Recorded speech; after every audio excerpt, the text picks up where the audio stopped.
Hey guys, what's up? This is Bharat, you're watching iGyaan, and this is the Samsung Galaxy Note 20 Ultra. It was launched alongside several other phones and accessories and gadgets that Samsung launched at the Unpacked event.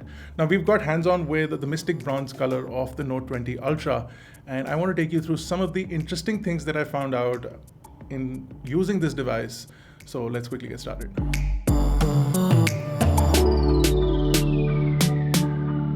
The Note 20 Ultra starts at about $1299 US, and the Indian launch is about to happen soon.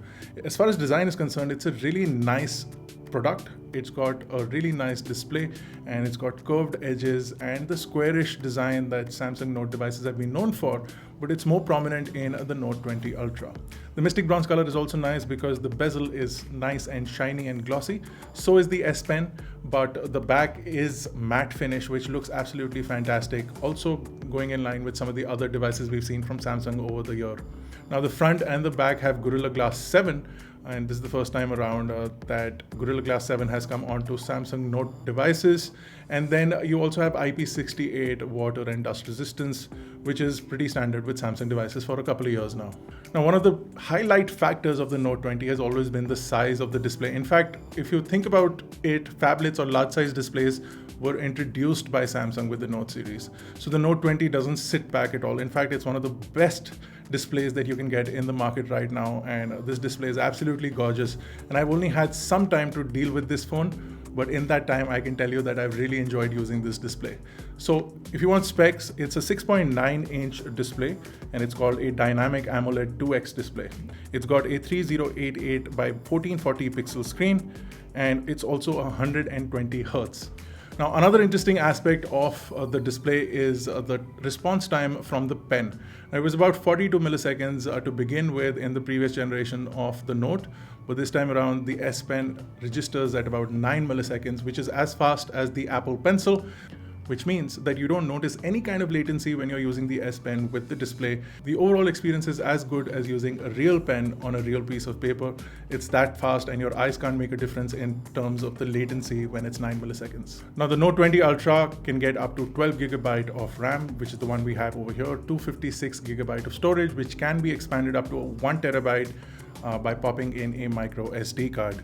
So the Galaxy Note 20 Ultra also has a 4500 mAh battery that does support Samsung's adaptive fast charge that will charge up the phone to about 50% in just 30 minutes. You also get in India the Exynos 990, which is now 5G enabled, and it's got a 7 nanometer process chip. So you are getting slight upgrades with respect to the chipsets, but you're not going to get the 865 Plus here in India. The Exynos chip also delivers 2.73 gigahertz on octa-cores. Again, with respect to speed, it is said to be a really fast chip, but we'll be testing it out in the near future, and we'll come back with a video as far as tests for gaming, benchmarks, and all those kind of things are concerned. We'll come back and give you a better verdict on how good it compares with the 865 Plus variant. Samsung's also integrated now very well with Windows and Microsoft. So now you have something called Link to Windows, which allows you to send your notes to a PowerPoint or any other Office application, and that is now supported natively. What also Samsung has done is wireless DeX. So if you've used their sort of desktop platform in the past where you needed to dock this with a monitor and a keyboard and a mouse, you don't need to do that anymore, and you can directly connect this wirelessly now with supported monitors and displays. So if you look at the back of the Galaxy Note 20, you'll see this massive camera bump that houses all the cameras, and it does get the periscope lens. And this time around you only get a 50x optical zoom, unlike last time around 20 Ultra where you had a over 100x optical zoom. You do have a 108 megapixel camera on the back, but again, I'll test this in terms of the camera features and the camera capabilities in the coming days and let you know. But I expect the cameras to be really good. As we've seen with most Samsung devices, at least the flagship ones, the camera performance has been good, and I just want to see how usable that zoom range is on the new Note 20 Ultra.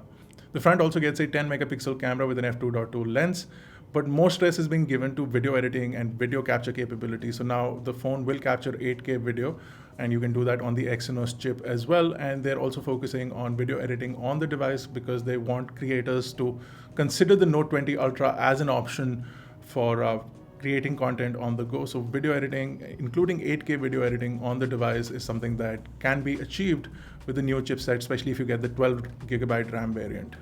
So that was a quick look at the Galaxy Note 20 Ultra. Very interesting device from Samsung and a different take with respect to what their design philosophy has been in the past years. We've seen a massive camera bump this time around, and they're really pushing the periscope camera here as well. But more importantly, lots of improvements in the S Pen, including the 9 millisecond latency, which will come in handy for a lot of people who buy the Note for the S Pen. A lot of people don't use the stylus as such, and they will not find this as an improvement in general, because if you're buying the Note just for the display and just for the processing capabilities, you may not consider the 9 millisecond latency.